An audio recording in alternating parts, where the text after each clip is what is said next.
The next part is like where he says, okay, yeah, all right, I'm sending you out. Persecution's going to come, but don't be afraid. And so now let's talk about that a little bit. So in verse 26, he says, so have no fear of them, for nothing is covered that will not be revealed, or hidden that will not be known. What I tell you in the dark, say in the light, and what you hear whispered, proclaim on the housetops. And do not fear those who can kill the body, but cannot kill the soul. Rather fear him who can destroy both soul and body in hell. Are not two sparrows sold for a penny? And not one of them will fall to the ground apart from your Father. But even even the hairs of your head are all numbered. Fear not, therefore you are more value than many sparrows. So everyone who acknowledges me before men, I will also acknowledge before my Father who is in heaven. But whoever denies me before men, I also will deny him before my Father who is in heaven.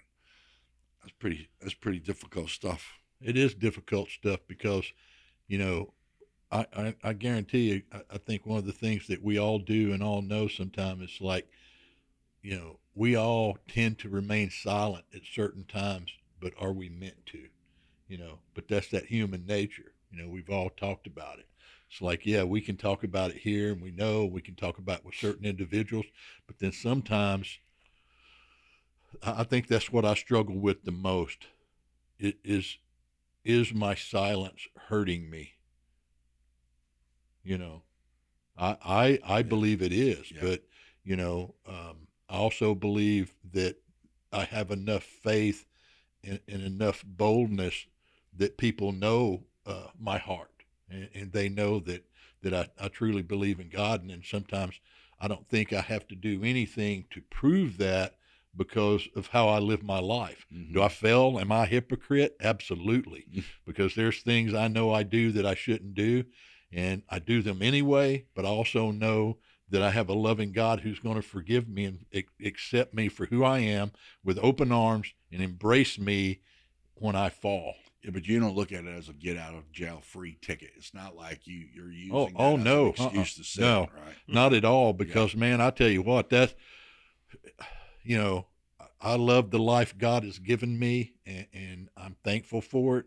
But I am so excited to know what's on the other side. Well, I'm mm. not in a hurry. Yeah. I'm excited. I'm I excited think to know Trish might what's have on the something other to say side. about that. Yeah, Yeah. because it's just like, you know, part of us never want to leave someone behind, but there's that part of us that just long for, whew, how great is it going to be? You know, Yeah. it's like that song by Mercy Me, man. Yeah. Whew, what, Yeah. man, just Mm. what would I do in his presence? But that's what I should do every day because Yeah. every day I'm in his presence. But I'm See, human, so yeah, but that's key what you just said. yeah, Because this is what Jesus is saying. He's like, don't go out there on your own strength, on yeah, your own abilities, with your own provisions. Rely on me. And when you get put in these situations, don't worry about what you're going to say. yeah, I'm gonna prepare you to say what you say. Now, the opposite is true. If we try to do it in our own strength, yeah, if we try to do it in our own wisdom, yeah, we're gonna crash and burn. yeah, And that's why he's saying, don't be afraid, yeah, because I know it's tough.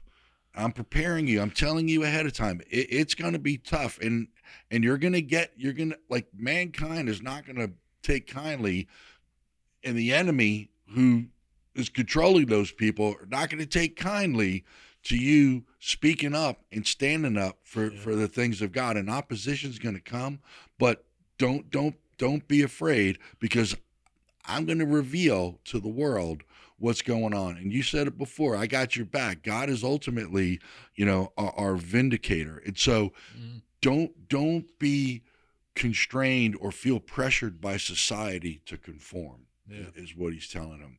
Because ultimately, if you're dependent on me and you're relying on me, I'm going to give you the things to say that will be irrefutable, and you won't be able to dispute it. What are your thoughts about how this kind of all ties together? Yeah, and at that same time, it's a don't go out with your own plan because Yeah. this is the way, and you're gonna fall flat on your face if you decide that you know better. Well, and that's You know. okay. Social media, Yeah. Oh boy. right? When people are out there disparaging one another, talking trash, getting into arguments, that's all them. That's Yeah. that's because it's their ego that has been bruised, or they feel Right. they've got to,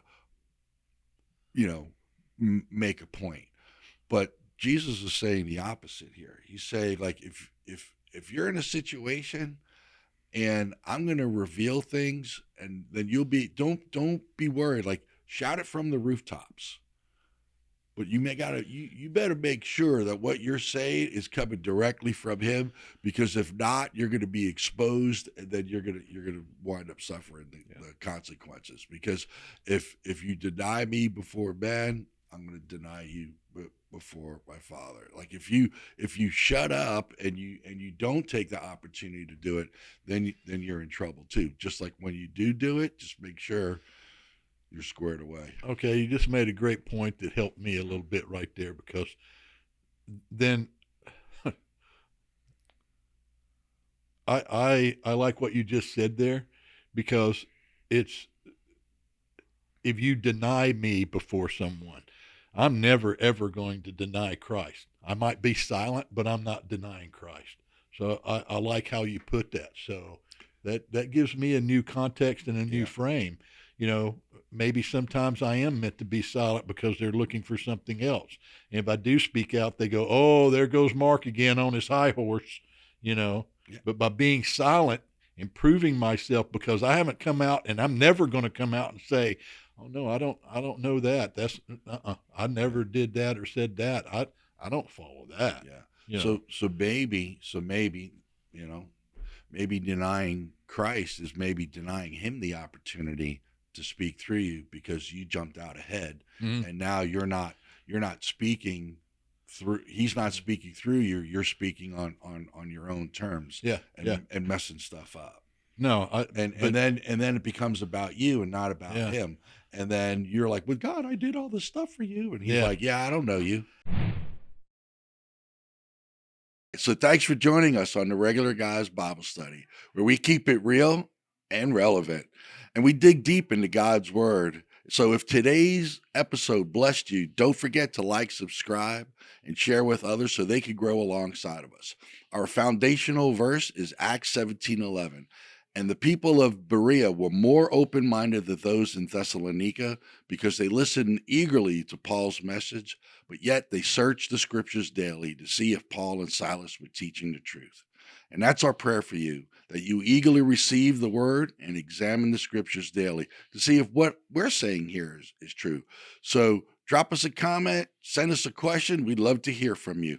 So until the next time, may God bless you and guide you and keep you in his perfect will. So always stay curious, stay Berean.